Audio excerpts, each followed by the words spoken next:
So moving on, let's set the scene. That was 1979. Nice start for Sequoia. They had done Atari, they had done Apple, they had some other successes around that time in the 80s, Oracle, Cisco in the early 90s. Things are going well. So now we'll fast forward. It's 1995. And you're Mike Moritz, a partner at Sequoia, who had been there for a few years by now recognized as one of the most prestigious venture capital firms. The VC industry itself is getting a more highbrow look. It's becoming a bigger industry, a more notable and prestigious industry. And so you're a big shot. You're feeling good. And so you hear about this potential investment. So you go look them up, you go figure out where the founders are, and you see a trailer like the ones you'd see at a construction site. And so you walk into the trailer, because that's where the company is, that's where the founders are, and it's just exuding sweltering heat from all the computers and all the electronics working on overdrive. And then, after you wipe the sweat off your forehead, you look around and you see the floor covered with unwashed clothes and pizza cartons. What do you do? Now, I know some of you listening might think, well, today, this is like awesome. Like, this is the founding team you want. Someone who's in there working overtime, sweaty, unwashed clothes, just staying in that trailer to get the product done. And so I understand that. But in 1995, this was not really normal. So many investors in 1995 would have took one step in that trailer and immediately walked right back out. Luckily for Sequoia, Mike Moritz didn't do that. Instead, he engaged the founders to learn more, which is good he did, because that company in that little trailer happened to be Yahoo. So yes, this portion of the episode is going to be about why Sequoia invested in Yahoo. And so Yahoo was a revolutionary product. I mean, people could use its search engine to find specific things they were looking for on the web, or use their directory style approach where they could click around links to find interesting new information. So if you went to the homepage, it had like that typical search bar you all know well by now. And it also had an option with many blue links right there on the homepage that you could click on regarding art. You could click on art, and then it could take you to different types of art, Renaissance, Baroque, whatever. Click on Renaissance. Now you have all these other artists. Da Vinci, click on that, get his artwork. So just, it sort of acts as a guide for you to find whatever you're interested in looking for on the internet, whether you search for it or whether you click around categories, if you don't have a specific idea in mind, but a general thought of what you're trying to do. And so this was revolutionary. I mean, other search companies were starting to pop up in the 90s, but this in general was very early for search in 1995. And this started, like many tech companies, as just a product from, like many tech companies, a few Stanford students. And so they were giving the service away for free, and they would continue to do so because that was their principles. And this was really rare in the tech industry at the time, because companies typically tried to get profitable as quickly as possible. And up to around the early 90s, it was still a hardware-driven industry. So you were making sales once that hardware was developed, and you were getting profitable quickly. There wasn't this, software is cheap, so you can run your company cheap and then eventually make money. It was, you had to make money because hardware is expensive. And so the idea that Yahoo wasn't going to earn any money initially turned off many investors. But Moritz saw past that. He saw that people loved this product, and he knew that Yahoo would only grow as the internet continued to grow. As more people came online, as more people searched for things online rather than in the newspaper, or in the TV guide, or in magazines, where it was very challenging and arcane. He knew people were going to develop this technology. And not only did Yahoo not charge because of their principles as founders, they also couldn't charge because many search companies were popping up. There were dozens at the time. None of them were charging. So Yahoo couldn't possibly charge for the product or else no one would use it. They'd just go to one of the alternatives because they all weren't that different from one another. So instead, Yahoo focused on getting as much customer adoption as quickly as possible to become the leading search engine because many companies would not get enough market share to survive. It was going to be a winner take all market for the most part. I mean, even today it's a winner take all market. Google has 80 some percent market share of the search world. And at the time, that's what it was going to take for one company to eventually generate the revenue and profits needed to be a successful company. They couldn't burn cash forever. They eventually had to get profitable. And so there are kind of two principles regarding this Sequoia investment that that made Yahoo really appeal to them. And so while these were said by later partners at the firm after the investment, I think they really ring true today.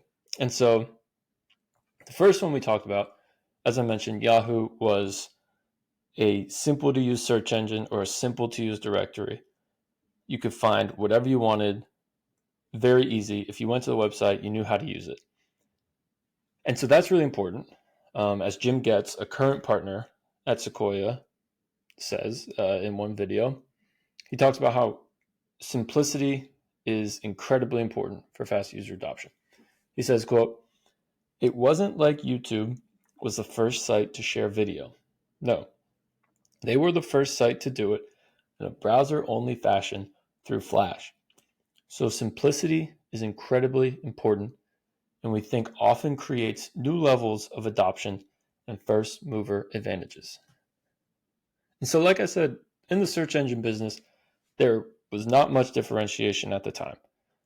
Yahoo was able to set itself through having the cleanest design and the most simple to use interface with its just simple search bar and its curated directories that at the time other companies weren't really building for their users. They had the search bars, but they weren't building this directory product that was very time consuming to build for Yahoo because they had to manually make that directory, but it made the product simpler and easier to use for the user and gave them just a better overall search experience.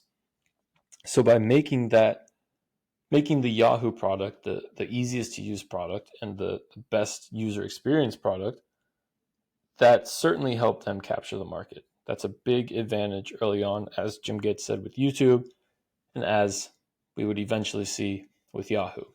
And the other principle of Sequoia that, again, was said at a later time, adopted at a later time, but certainly I'd assume was in the DNA of the firm at the time, and another reason to invest in Yahoo was this quote from Roelof Botha, a longtime partner and current CEO of Sequoia. He talks about the importance of value creation over value capture in the early days of a company. He says, quote, "It's very rare that a company creates or delivers an enormous amount of value and fails to build a good business." And so I completely agree with that. One caveat, as we saw with many companies in the 90s and even some companies most recently in 2021, you can't sell dollars for 90 cents and build a business on top of that. You'll never make money. You'll never be profitable. You're just burning cash. So obviously that's a little too much value creation for users because obviously they'll use that product if they're getting some type of spread on that deal. So it's important to make sure you can build a business out of it, but it's extremely important, almost just as important at the early stage, to create as much value as possible so users adopt your product as quickly as possible, they fall in love with your product as quickly as possible. Word of mouth marketing can do its trick. If you're trying to capture too much value at the beginning, the users will just go to the product that brings them more value.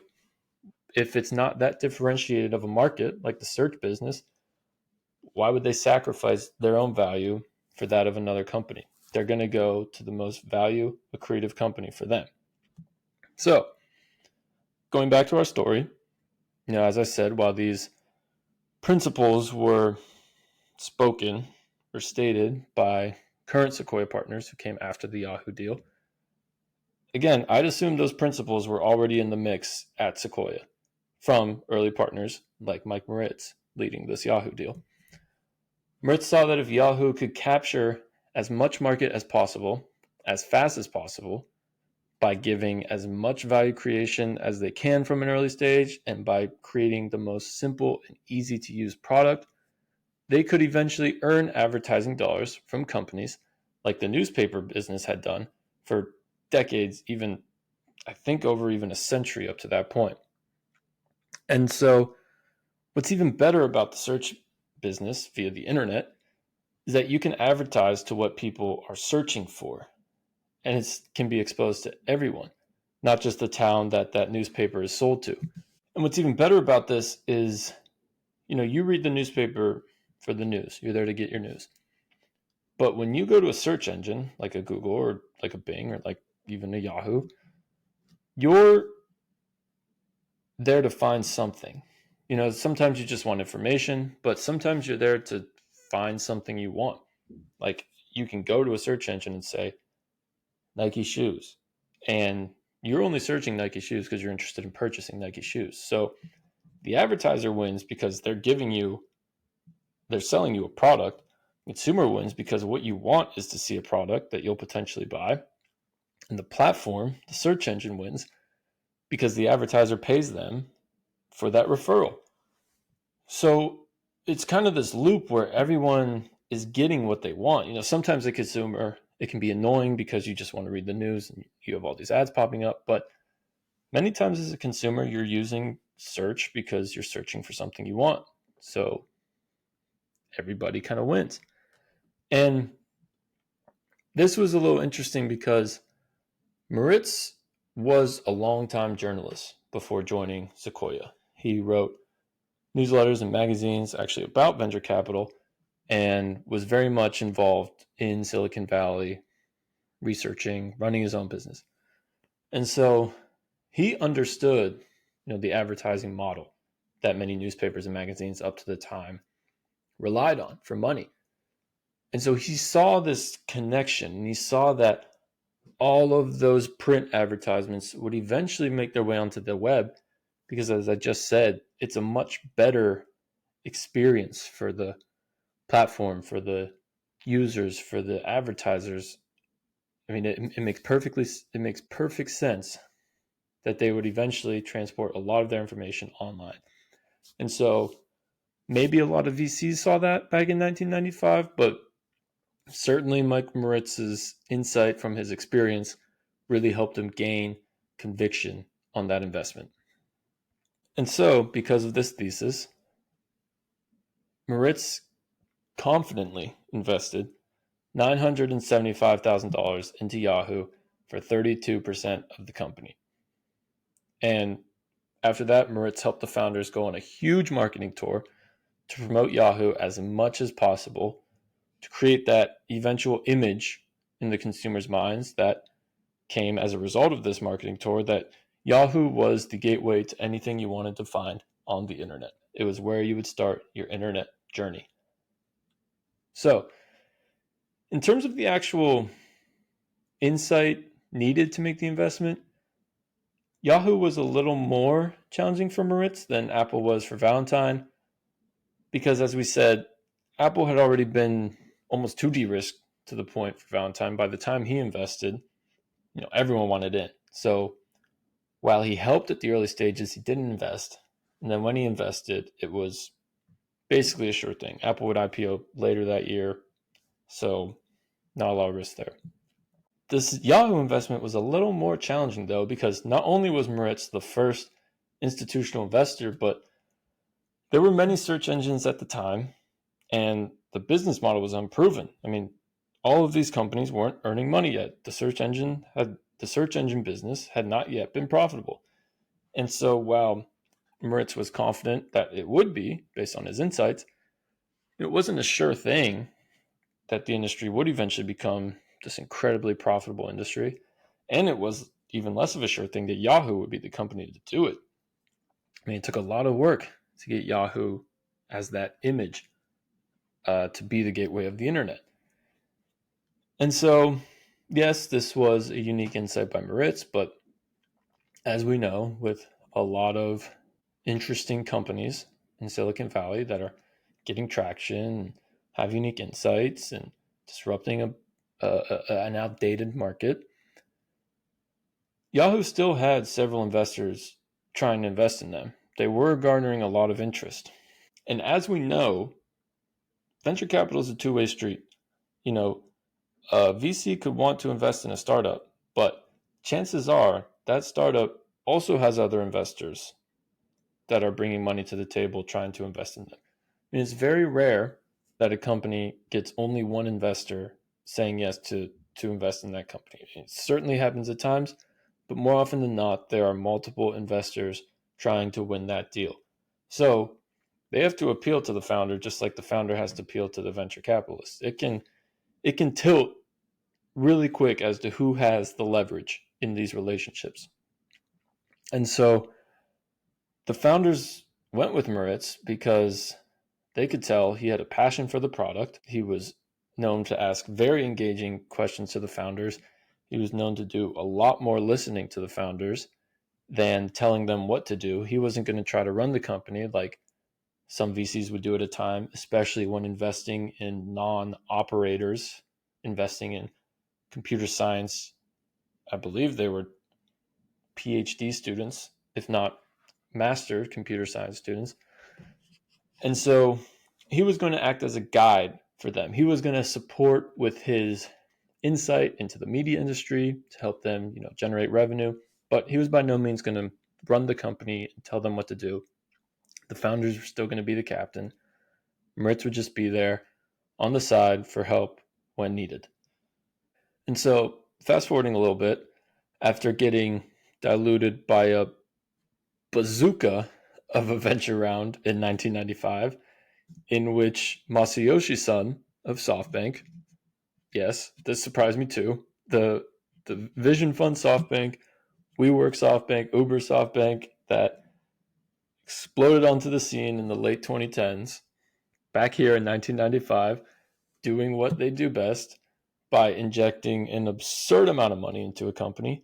And this was SoftBank's kind of introduction to the world of private market investing by investing $100 million into Yahoo right before they went public, by far the largest venture deal at the time.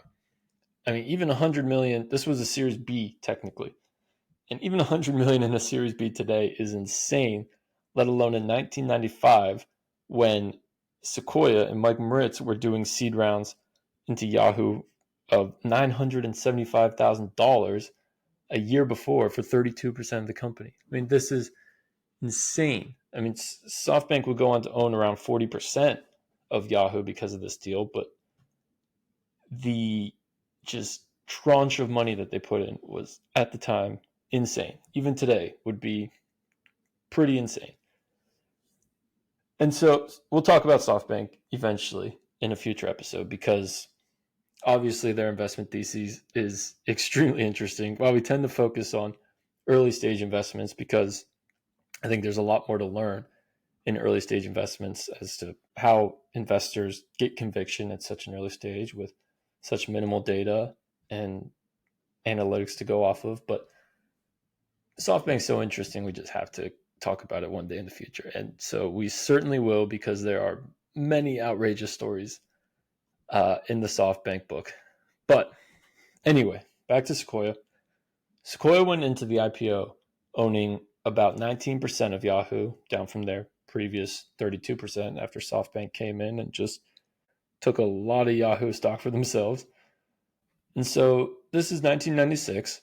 And as any tech finance historian knows, the late 90s were the internet boom, the insane internet boom. And so Yahoo came in at the right time.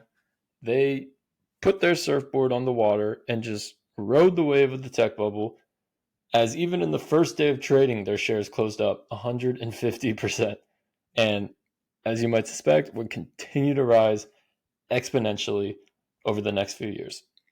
And so what's funny about this is, again, Yahoo shares were exploding, even on the first day, exploding. And Sequoia didn't sell into the IPO, but many of the senior partners, especially Don Valentine, who was still very much active in the firm, still CEO of the firm, were adamant about selling out of Yahoo. I mean, the original investment Sequoia put in was up 60x after the first day of trading in just about a year's time.